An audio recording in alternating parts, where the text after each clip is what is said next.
Sam, you've got your finger on the pulse when it comes to sponsorship and marketing in sports. What was your assessment of that rise in purpose-driven marketing? I think it was a good thing at the time. Obviously, it was kind of something that brands had to do. It wasn't a time to be selling products. It wasn't a time to be making a lot of noise about their sports partnerships. It was a time to be kind of, reallocating in that regard, showing their support for the community.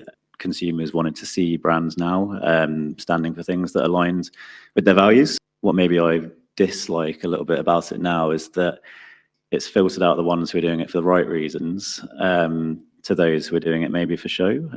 We've seen it a little bit in the last few months, especially since Donald Trump's return to office in the US. Quite a lot of companies who had kind of introduced new DEI policies have scaled back on those.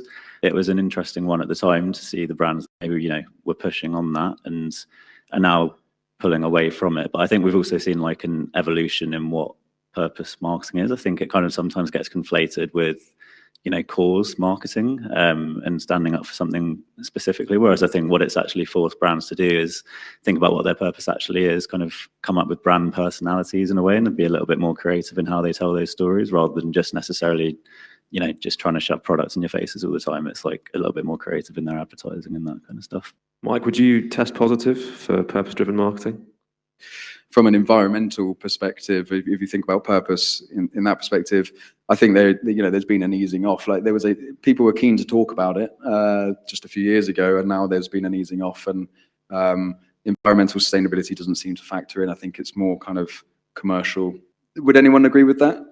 Yeah, I would say they have. I think there's a different maybe narrative in how they say it. I think it's always important to consider that sustainability covers lots of branches, and for sure, I think environmental sustainability has one of the ones that, I think it's still being done, but I do think there have been organizations that have been very tactful in how they approach it. Yeah, tactful or maybe just a bit hollow or a bit kind of lofty in their promises and things. And with things, ambitions have been scaled back and things.